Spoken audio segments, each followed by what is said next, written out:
Hello everyone. आज हम थोड़ा सा पढ़ेंगे एलिमेंट्स के बारे में which is the basic unit of principles of natural medicine या ईस्टर्न मेडिसिन हम उसको कह सकते हैं। और एलिमेंट्स, अरकान, अनासिर, यूनानी मेडिसिन में इसको डिफरेंट नेम्स से पढ़ा जाता है। सबसे पहले तो ये चीज कि what are elements. Basically elements represents functional states and transformational process rather than the physical substances, and these are the basic ingredients of the human body। अगर जैसे हम कहते हैं कि ह्यूमन बॉडी में अगर हम देखें in according to the modern science, हम इसको जिसको बाद में हम कंपैरिजन स्टडी भी थोड़ा सा करेंगे कि cell is the functional unit. तो इसी तरह अगर हम तिब में देखें नेचुरल मेडिसिन के अंदर, the elements are the basic generally ingredients of the human body.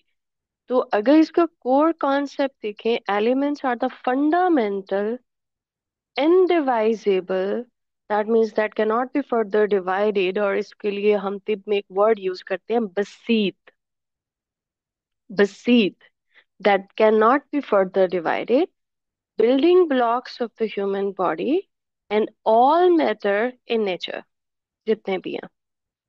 And basically they are the first constituent in अमूर तबिया, जिसको हम नेचुरल प्रिंसिपल्स भी कहते हैं। कुछ कंटेंट्स हैं अमूर तबिया के, उसको हम वन बाय वन बाद में हम स्टडी करेंगे। तो उसमें फर्स्ट जो कंटेंट है कि एक human body, study of a human body, purpose हमारा क्या है ह्यूमन बॉडी को समझना according to the natural medicine and टिप। तो उसमें हमारा जो है वो है दैट इज एलिमेंट। अगर आप एलिमेंट को समझ गए तो आप ह्यूमन बॉडी को बड़ी आसानी से समझ सकते हैं। वो बहुत आसान सा इसका है। तो अगर हम एलिमेंट्स का देखें, जैसे हमने कहा that can not be further divided या they can not be further resolved into the simple entities. और जितनी भी हमारी नेचुरल कॉम्बिनेशंस हैं वो इन एलिमेंट्स से मिलकर बन रहे होते हैं। There are different theories about the elements, और उसमें जो सबसे इम्पोर्टेंट है that is the four classical element theory. और जो कि and this theory ruled for centuries and attained the universal acceptance. In ancient Unani medicine, this theory still commands recognition. इसलिए हम इसके ऊपर सबसे ज्यादा बिलीव कर रहे होते हैं। Many scientists and philosophers had widely accepted this, especially the Galens, Aristotle, Hippocrates, Avicenna, and their followers. And according to this theory, the theory that has the universal acceptance because of valid reasons, and it covers three states of a matter. Because we said that elements are the building blocks of human body and all the matter in nature. That's why हमने कहा कि it covers the three states of matter, that is solid, liquid, and the gas. If we see in the solid state, that is the earth, and its temperamental nature is cold and dry, क्योंकि जमीन गोल है, एक जगह पे रहती है, मिट्टी ठंडी होती है, ड्राई होती है। And the water which represents the liquid state, and definitely it is cold and moist. Air represents the gaseous state and is hot and moist, because हर वो चीज जो कंटिन्यूस सर्कुलेशन में रहती है, मूवमेंट में रहती है, and that contains the many of the gaseous elements, vapours हैं, तो वो हमारे पास एयर है।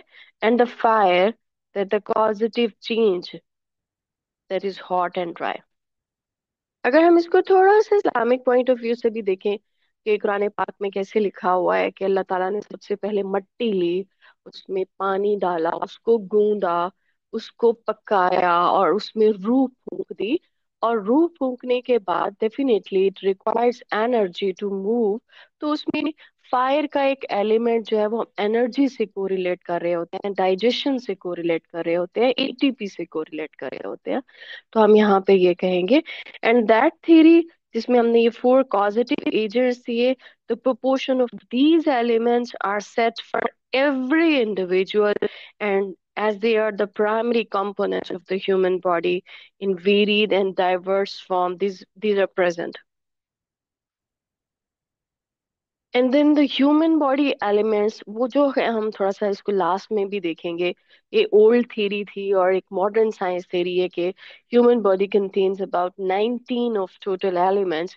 From 19, 6 are the basic that makes 97.25% of the cellular mass, while 13 are metallic that represents 2.75% of the cell mass. The top six, which are very necessary, we will talk about it later. तो अभी हम just बात करें इनकी, तो these are the basic theories. And these four elements have their specific nature as specific form.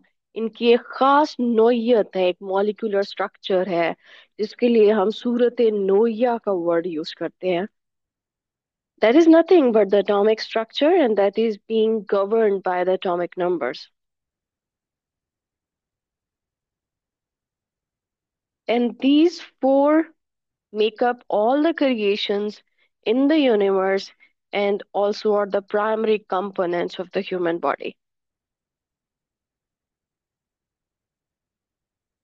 If we see the master flow chart, what we can study in the topic of elements, then first of all, what are the elements? जैसे अभी हमने उसको define किया, arkan, anasir. These are the basically indivisible building blocks of the human body, and classically, which attains the universal acceptance across the cultures, are earth, water, air, and fire, human elements. And there are different theories which are the major theories about these elements, and we will discuss it one by one. For example, first one is according to the Hippocrates and the Avicenna's theory. According to the scientist and the philosopher Hippocrates and Avicenna, elements like earth, air, and water present in all the human beings as the solid, gaseous, and liquids, and the continuous movement of breath, ruh, that expresses the life, where the element is that responsible for the movement and circulation, is fire. And according to that, Hippocrates and Avicenna also believe on these four elements. And relevant to the information given by these philosophers, these four elements, which are earth, water, air, and fire, are basically relevant to their weight. For example, two are the light elements and two are the heavy elements. In case of heavy elements, if we see, earth and water are the heavy elements, जिसको हम सकील अनासिर भी कहते हैं. That takes part more into the constituents of fluids and contribute to repose of the body structure बनाने के लिए, stability के लिए, reformation के लिए of the vital force हमें जो चाहिए वो heavy elements होते हैं. And the heavy elements are earth and water. जैसे blood circulation है, bone है, stability है, strengthening है, वहां पे थोड़े से हमें heavy elements required होते हैं. But if we see the light elements, air and fire,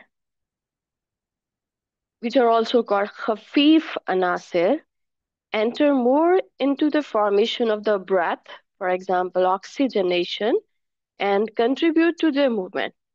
These are necessary for production and movement of vital force.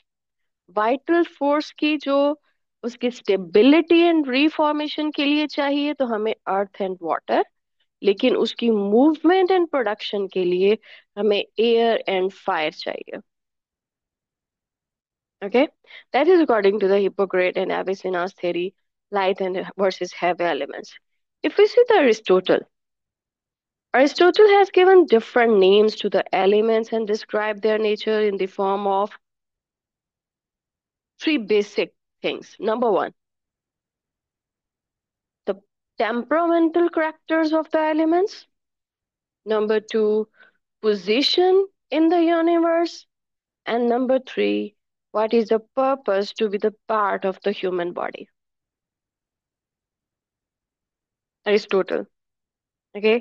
तीन हमने चीजें इसमें याद रखनी है कि अरिस्टोटल थ्योरी तीन चीजों के ऊपर बिलीव कर रही होती है. नंबर वन, कि इन एलिमेंट्स का टेम्परामेंटल करेक्टर क्या है. फॉर एग्जांपल हम कह रहे हैं हॉट है, कूल्ड है, ड्राई है, मॉइस्ट है, तो टेम्परामेंटल करेक्टर क्या है. नंबर टू, पोजीशन कहाँ पे ये है, and purpose to be the part of the human body.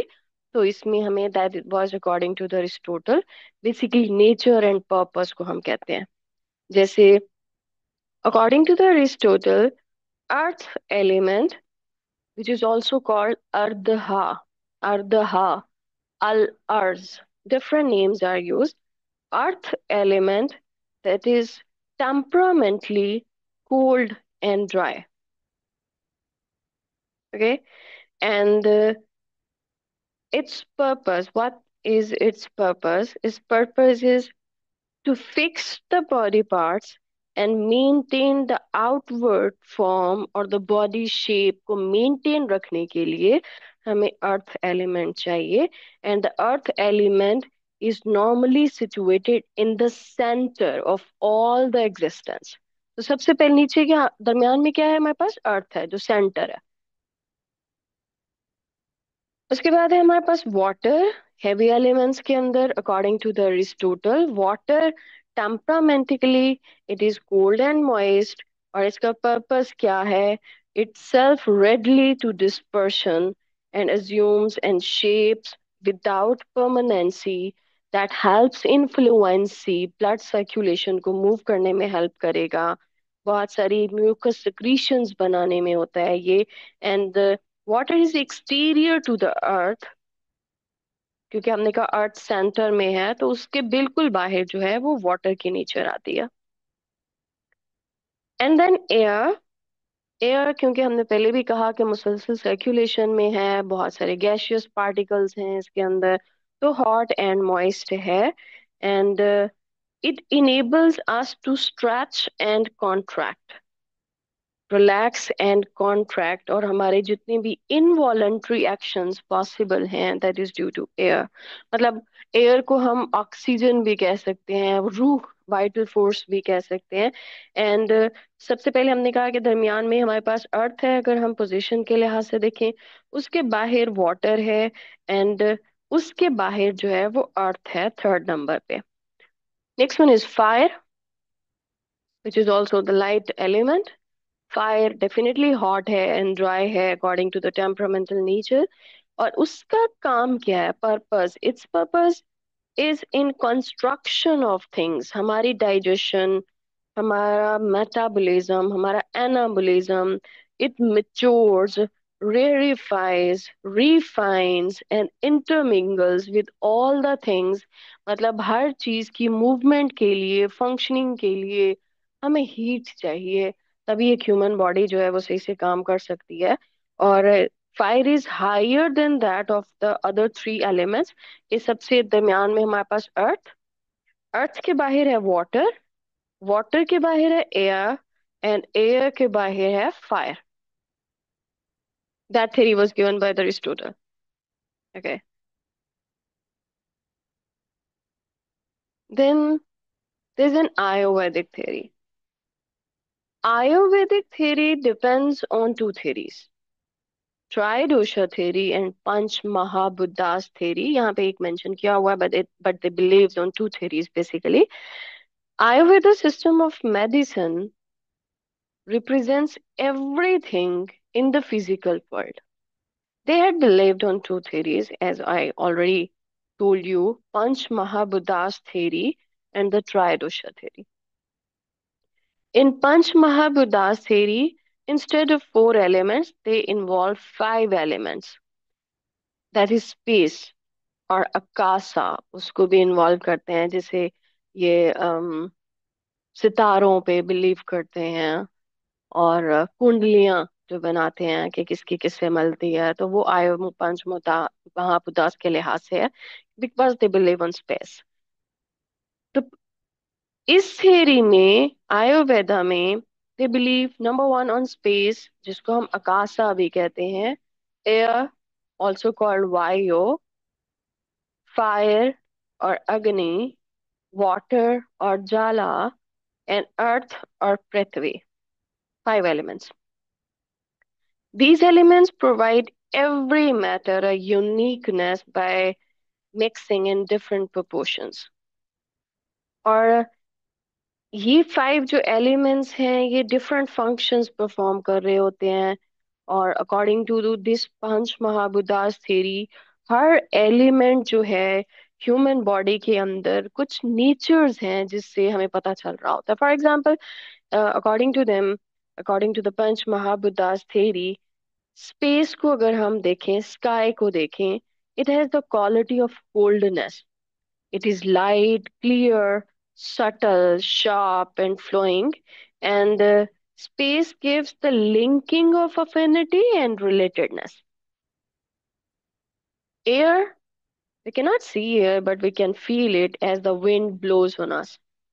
It has the qualities like dry, light, clear, cold. यहाँ पे हम यूनानी और पंच महाभूतास जो हैं थोड़ा सा एक दूसरे से अपोजिट आ जाती हैं according to the temperamental qualities. Fire, fire radiant to the skin, and it has the qualities like hot, subtle, mobile, dry, and it gives the idea of heat and light transformation according to the Panch Mahabhutas theory.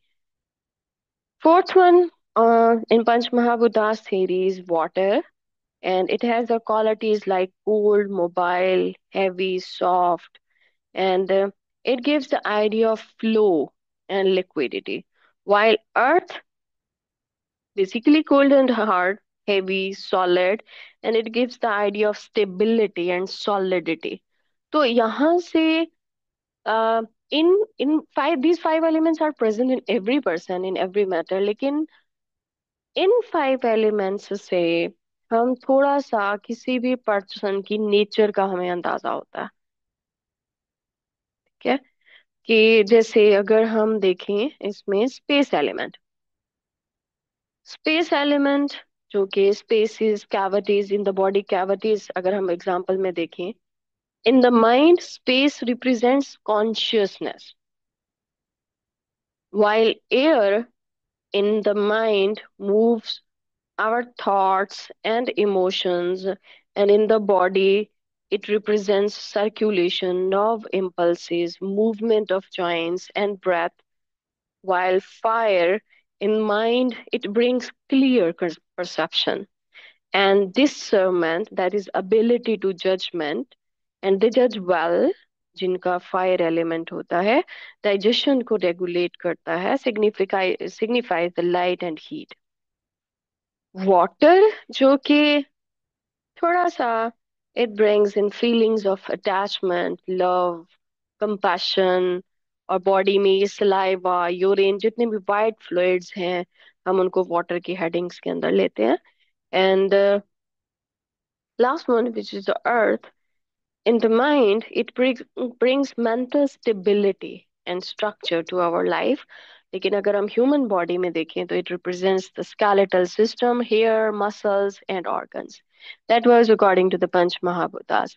लेकिन ट्राइडोशा में देखें तो आपने बहुत commonly सुना होगा वाटा, पिटा एंड काफा.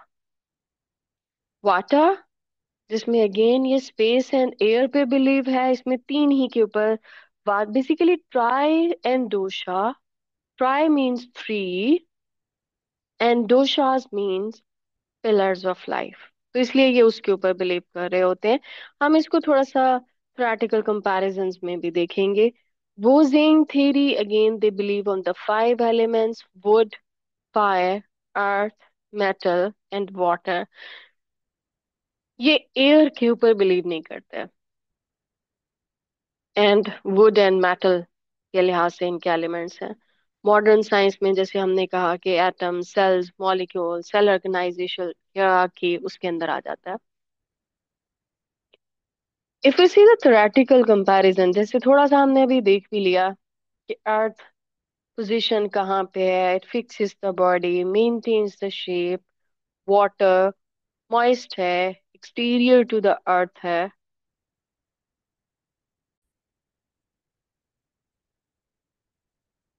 एयर जो कि हॉट एंड मॉइस्ट है, ब्रेथ मूवमेंट में हेल्प कर रही है। फायर मेच्योर रिफाइंस एक्शंस में है। और आयुर्वेद में भी हमने देखा कि पंच महाभूतास में space, air, fire, water and earth की क्या किस चीज के ऊपर बिलीव है, कैसे वो लिंक कर रहे होते हैं। Tridosha, three pillars of life, water, air and space. It helps in moving things. These are light, dry, cold, mobile. और जिसमें ये डोमिनेंट होता है वो बहुत क्रिएटिव होते हैं, फ्लेक्सिबल होते हैं, एंथुजियास्टिक होते हैं। पिता, फायर एंड वाटर, ये दो एलिमेंट्स का कॉम्बिनेशन है। It helpful in digestion of things, hot, light. और जिसमें पिता डोमिनेंट होता है, they are very organised, perceptive, and they are good leaders because of the fire element. And kapha, earth and water, it holds things back. Solidity, calm, compassion, loyal, good friends, बहुत अच्छे होते हैं ये काफा वाले। Good, आप इनके ऊपर trust कर सकते हो, काफा जिनका डोमिनेंट होता है। वाइल अगर हम वो जिंग थ्योरी देखें, Chinese theory, they believe on the generative and destructive cycle. वो कैसे? वो ऐसे कि हमने कहा कि ये फाइव एलिमेंट्स के ऊपर बिलीव कर रहे होते हैं, एयर इसमें नहीं, instead they believe on the wood and the metal. तो अगर हम वो according to the Wuxing theory कि wood, fire, earth, metal and water, xing means moving, and in Chinese the planet is a moving star, and this theory believes on generative and destruction depending on elements interaction and their characters. जैसे for example, in generative, wood nourishes fire. Obviously जब हम आग जलाते हैं, लकड़ी जलाते हैं, तो fire, wood nourishes fire. Fire generates earth, जो उससे ऐश बनती है। Earth endures metal, metal gathers water definitely, and water nurtures the wood। Again हम फर्स्ट के ऊपर पहुंच गए। तो इसी को अपोजिट देखें, यही एलिमेंट्स सारे मिलके एक दूसरे को सपोर्ट कर रहे हैं, किसी ना किसी चीज की जनरेशन में हेल्प कर रहे हैं। लेकिन अगर ये एक दूसरे के अगेंस्ट हो गया तो they can cause destruction. For example, wood slices earth, जब जमीन से दरख्त निकलता है तो जमीन अपार्ट हो जाती है। Would slices earth, earth barrages water definitely, water quenches fire, fire liquefies metal, and metal cuts the wood। मतलब यही, वही कहते हैं ना कि जब तक आप फ्रेंड्स हैं, वो सारे आप एक दूसरे को सपोर्ट कर रहे होंगे, लेकिन जहां पे कोई खराबी आई, इम्बैलेंसिंग आई, वो ही एक दूसरे के अगेंस्ट हो जाएंगे और डिस्ट्रक्शन में लग जाएंगे। According to Wuxing, wood also called mu, इसमें liver is the dominant, eyes, rage, spinning. इसमें हम थोड़ा सा इस लिहाज से भी देखते हैं कि वुड का जब हम एलिमेंट की बात कर रहे होते हैं, तो according to the Chinese system, जिनका डोमिनेंट एलिमेंट वुड होता है, उनकी इनर क्वालिटी में फ्रीडम है। They have wishful thinking, nosiness, थोड़ा सा बेहिसी वाली टाइप के ये लोग होते हैं। लेकिन अगर हम इनके सेंटिमेंट्स देखें तो काफी गुस्से वाले, रीच, कंपैशन होता है। And they believe on the male and the female organs, yin and yang. Yin which is female organ, तो उसमें फीमेल ऑर्गन जो है दैट इज लीवर। अब यहाँ पे थोड़ा सा, जैसे liver as a female organ है, एंड द मेल जो है वो गाल ब्लैडर है। Male is always in the supportive nature of the female. तो गाल ब्लैडर जो है वो येलो बाइल के लिहाज से, और लीवर जो है प्रोडक्शन के लिहाज से, दोनों एक दूसरे की सपोर्ट में होते हैं, जो देन फंक्शनिंग परफॉर्म कर रहे होते हैं। इसीलिए अगर थोड़ा सा येलो बाइल ज्यादा हो जाता है गाल ब्लैडर से, बिलिरुबिन, तो हीट प्रोड्यूस होती है, and that leads to the rage and compassion. Eyes हमने इसलिए कहा कि according to the word, they have the sensory organ, their sensory organ is eyes, and the strong body part is tendon, while the dominant fluid tears। क्योंकि ये sensory organ eyes है, बड़े sentimental से होते हैं, से गुस्से वाले हैं, लेकिन जल्दी रो भी पड़ते हैं बेचारे। और सीजन जो है that is spring, they are very, अगर हम पॉजिटिव नेचर थोड़ी सी देखें वुड वालों की, तो they are flexible, natural born leader, practical होते हैं। लेकिन नेगेटिविटी में ये है कि they rely too heavily on others, हमेशा दूसरों पर डिपेंड करेंगे। फायर, यो, ये जिसको हम कहते हैं, और इनकी according to the Chinese theory, इनकी जो इनर क्वालिटी है, फायर डेफिनेटली स्ट्रेंथ है, एंथुजियाज्म है। लेकिन सेंटिमेंट में टेनासिटी है, थोड़ा मजबूती है, लेकिन थोड़ा सा नफरत भी ये ज्यादा करते हैं। और फीमेल ऑर्गन इनका जो है डोमिनेंट है, जैसे हार्ट एंड पेरिकार्डियम। लेकिन मेल में है स्मॉल इंटेस्टाइन, खाना पीना बहुत पसंद होता है इनको इस वजह से। और sensory organ is tongue again, क्योंकि ये खाने पीने के बहुत शौकीन होते हैं, स्पाइसी होते हैं, चटोरे होते हैं, दैट्स वाई।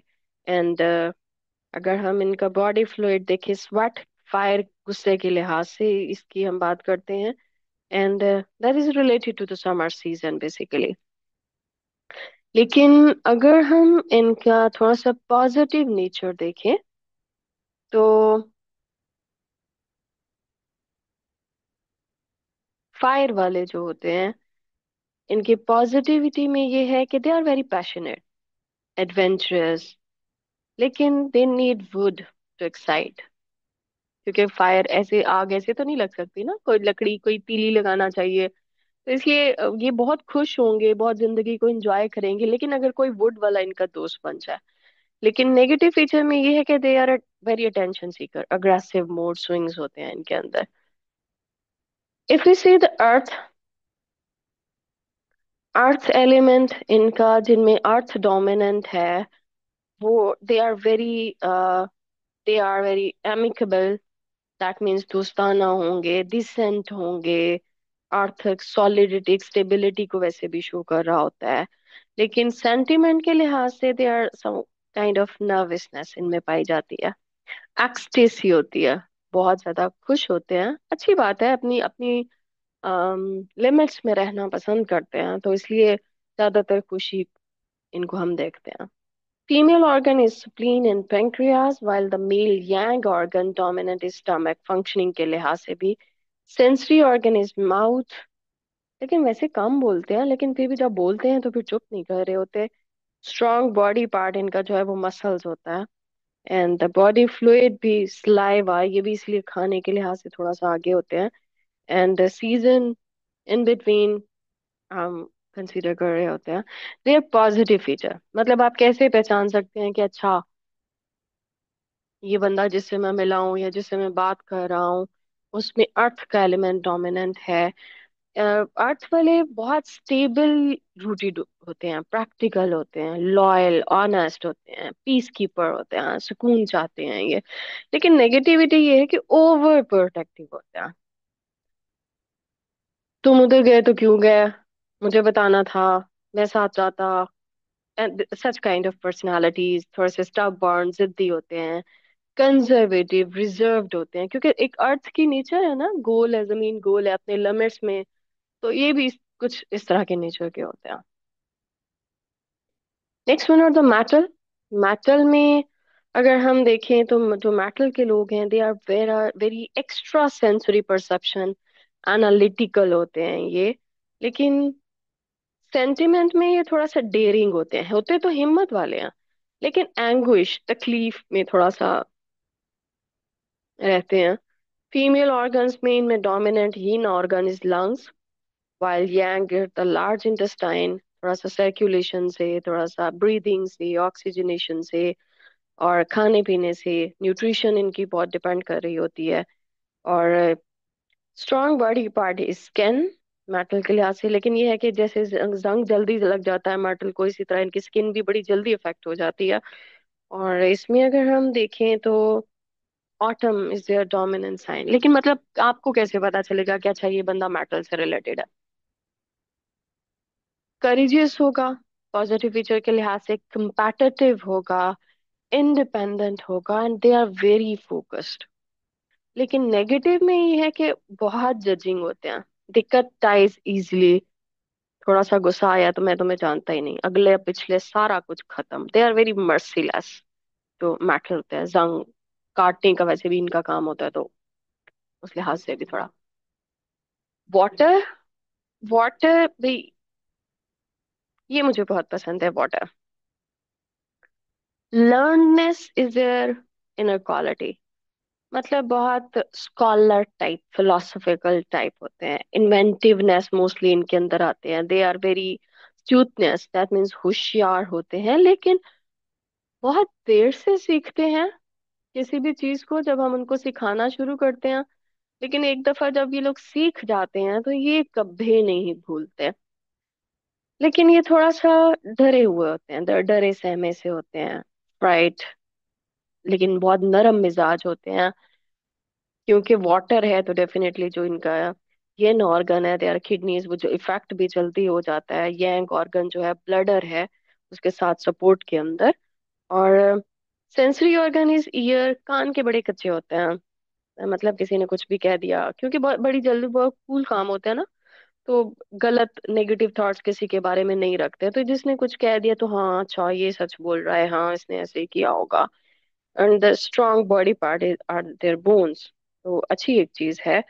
लेकिन winter is related to the season. लेकिन विंटर में थोड़ा सा अनकंफर्टेबल भी होते हैं, कोल्ड एंड मॉइस्ट ऑलरेडी होते हैं, ऊपर से सर्दी भी आ गई तो नजला जुकाम खांसी बड़ी जल्दी लग जाता है इनको। पॉजिटिव फीचर अगर हम इनका देखें, वाटर का, डिप्लोमेटिक है बेचारे, क्योंकि थोड़ा सा डर जाते हैं तो स्टेटमेंट्स थोड़ा चेंज कर लेते हैं। ऑब्जर्वेंट बहुत अच्छे होते हैं, परसिस्टेंट एंड फ्लेक्सिबल। आप इनको अपनी मर्जी से मोड़ सकते हो, अपने रास्ते पे चला सकते हो। बहुत क्रिमिनल से बहुत नेकी की तरफ आप इनको ला सकते हो। लेकिन नेगेटिव में ये है कि सेल्फ इंटेलिजेंट होते हैं, एंग्शियस, टू पैसिव, और थोड़ा सा इतनी जल्दी फैसला नहीं कर पाते, इनडिसाइसिव होते हैं। इतनी थोड़ा सा मुश्किल होती है इनको फैसला करने के अंदर। तो these are the different theories. लेकिन हम in the Unani system of medicine in तिब, we basically have believe on these four elements from the start पे बात की है। earth and water, which are the heavy elements, air and fire, which are the light elements, जिसको हम कहती हैं कि इन ट्रिप के वर्ड्स में फाइला एंड मुन phyla, active and passive qualities के लिहाज से। जैसे चार एलिमेंट्स हैं, जो चार क्वालिटीज होती हैं, hot, cold, dry and moist. Hot and cold very dominant, तो इसलिए हम इनको एक्टिव लेते हैं। ड्राई एंड मॉइस्ट थोड़ा सा रिसेसिव होते हैं, इसलिए हम पैसिव कहते हैं, मुन फाइला। एक्टिव फाइला और पैसिव मुन phyla. So these are the basically different theories in the elements। एक ह्यूमन बॉडी जिस तरह से बनी हुई होती है। और हमने देखा कि 19 according to the modern science भी बहुत सारे एलिमेंट्स यहाँ पे मौजूद होते हैं। 19 एलिमेंट्स होते हैं ह्यूमन बॉडी में, जो कि एक सेल को बनाने के लिए, एक ह्यूमन बॉडी को बनाने के लिए, जिसको हम अनासर इंसानिया भी कहते हैं। 20 एलिमेंट्स पार्टिसिपेट्स, लेकिन इसमें जो बेसिक है वो हम उनकी अगर हम बात करें 19 है। Six basic, 97.25% of the cell match, इसमें oxygen, carbon, hydrogen, nitrogen, phosphorus and sulphur, ये जरूर हमें चाहिए होते हैं। क्यों जरूर चाहिए, आप खुद दे सकते हैं। ऑक्सीजन प्राइमरी सॉल्वेंट है, osmotic pressure, temperature regulation in human body. Carbon binding sites के लिए होता है, इसके बगैर तो कोई भी स्ट्रक्चर पूरा नहीं होता ना, protein, fat, carbohydrates. Hydrogen all body fluids में हमें चाहिए, एक्सक्रीशन के लिए चाहिए, जॉइंट लुब्रिकेशन के लिए चाहिए, एंटीऑक्सीडेंट का काम भी करता है। नाइट्रोजन essential है, amino acids and definitely the DNA and RNA, which is not possible after अगर नाइट्रोजन के बगैर हमारे सेल की स्टेबिलिटी, उसका स्ट्रक्चर पॉसिबल नहीं है, वर्किंग पॉसिबल नहीं है। फॉस्फोरस फाउंड इन एटीपी, तो इसके बगैर तो एनर्जी ही नहीं है ना, तो वो तो बात ही खत्म हो गई। इसीलिए सेल ग्रोथ, रिपेयर, वहां पे हमें फास्फोरस चाहिए। And sulphur also affects and builds the DNA, sustain skin, hair, nails, इसकी स्ट्रेंथनिंग में हमें सल्फर चाहिए। मतलब अगर आपकी बॉडी में सल्फर का लेवल कम है तो आपकी स्किन बड़ी इफेक्ट होगी, बाल जल्दी गिरना शुरू हो जाएंगे, नेल्स जो है वो ब्रिटल होना शुरू हो जाएंगे, उसकी स्ट्रेंथनिंग नहीं रहेगी। बाकी जो मेटालिक एलिमेंट्स हैं, calcium, bones, teeth, blood clotting, muscle contraction के लिए जरूरी है। पोटेशियम नर्व इम्पल्सेस में, heart beat regulation. Sodium osmotic pressure, nerve conduction. Chlorine nutrient regulation. आप यहाँ पे देख सकते हैं कि कैसे हम सेल के साथ भी उसको कोरिलेट कर सकते हैं इसको। मैग्नीशियम इम्यून सिस्टम, इसलिए अगर आपको अपना इम्यून सिस्टम स्ट्रांग करना है तो मैग्नीशियम एंड जिंक जरूर अटैच करो। स्पेशली ऐसे पर्सन्स जो कि क्रॉनिक डिसऑर्डर्स में है, डायबिटीज में है, उनको मैग्नीशियम एंड कॉपर जरूर लेना चाहिए। ग्लूकोज बैलेंस के लिए भी मैग्नीशियम है, एंजाइम्स हैं। Iron, haemoglobin, oxygen transfer, copper redox reaction, अगर कॉपर नहीं होगा तो हमारी एजिंग जल्दी होना शुरू हो जाएगी। जिंक एंजाइमेटिक एक्टिविटी के लिए तो चाहिए ही चाहिए, लेकिन जैसे अभी हमने बात की, जिंक जो है ये also involves in the cellular metabolism and immune functioning. इसलिए करशी जोहर जोशांदा, अभी सीजन भी है, खांसी नजला जुकाम चलता रहता है, तो करशी जोहर जोशांदा जो जिंक वाला है वो जरूर यूज करो। आपकी इम्यूनिटी को बूस्ट करेगा और आपकी सर्दियां अच्छी गुजर जाएंगी, सेल सिग्नलिंग अच्छी हो जाएगी। सेलेनियम एंटीऑक्सीडेंट एक्टिविटी है। बहुत सेल के अंदर बहुत छोटी छोटी सी चीजें हैं, लेकिन इसका रोल बहुत बड़ा है। इन्फेक्शन से भी हमें बचा के रखता है। मॉलिबेडेनियम जो है मिनरल है, लेकिन ये हमें हेल्दी रखता है। हमारी बॉडी से टॉक्सिन्स, ड्रग्स की टॉक्सिसिटी को ये खत्म करता है मॉलिबेडेनियम। क्लोरीन सॉलिडिटी और बोन्स के लिए बहुत जरूरी है। लेकिन ये कुछ जिनके दांतों में कीड़ा जल्दी लग जाता है, वो क्योंकि उनमें फ्लोरीन डेफिशिएंसी होती है, क्योंकि ये हमारे डेंटल को भी स्ट्रांग रखता है, dental and bone formation. Iodine किसको नहीं पता, डेफिनेटली थायराइड ग्लैंड के फंक्शनिंग के लिए इम्पोर्टेंट है। लेकिन ये bone and brain development during pregnancy and infancy बहुत जरूरी है। It also helps in the stomach functioning. Manganese oxygen processing के लिए चाहिए। मतलब अगर आपकी ऑक्सीजन सही है लेकिन फिर भी सांस सही से नहीं ले पा रहे, तो मैंगनीज लो, सांस सही आना शुरू हो जाएगा। Connective tissue, blood clotting, sexual hormones बनाने में हर जगह पे मैंगनीज का रोल है और नेसेसरी है for brain and nerve functioning. तो हर एक का अपना एक रोल है। मतलब ये छोटी छोटी सी चीजें, छोटे छोटे से मिनरल्स, एलिमेंट्स इतने कम अमाउंट में हमें चाहिए, हमारा इनके ऊपर ध्यान भी नहीं होता, लेकिन इनकी फंक्शनिंग जरा चेक करो at the cellular level. They work out at the cellular level. और हम जिसको जितना छोटा समझते हैं ना, वो चीज उतनी ही हमारी ह्यूमन बॉडी के लिए इम्पोर्टेंट है। तो इन एलिमेंट्स को ये that was the summary of the elements. एक अर्कान चैप्टर के अंदर हम बेसिकली क्या क्या पढ़ सकते हैं। कुछ मेमोरी एड्स भी हैं, लेकिन जब एक दफा आप लोग स्टडी कर लोगे तो आप इसको इजीली समझ पाओगे। And for this you required a book जिसको हम कहते हैं Q focus on principles of natural medicine. कर्शी वेबसाइट पे जाके आपको ये बुक आप मंगवा सकते हो मजीद इसको समझने के लिए, पढ़ने के लिए। मैं इसमें एक लिंक भी आपको अपने बायो में दे दूंगी। एंड स्टे ट्यून, समझें और इसको एंजॉय करें। That is very interesting. अभी फर्स्ट है, अभी आप आगे जाएंगे, इसको सेल के साथ कंपैरिजन करेंगे। If we go into the integrative study, modular themes के अंदर, तो इसका बहुत मजा आता है इसको समझने में, modern science and old tip उसका कनेक्ट करने में, दरमियान इंटीग्रेटिव ब्रिज बनाने के लिए। तो आज के लिए इतना ही। अगर आपका कोई भी क्वेश्चन है, आप नीचे क्वेश्चन लिख सकते हो। आई विल डेफिनेटली ट्राई कि मैं आपको उसका आंसर करूँ। Good bye.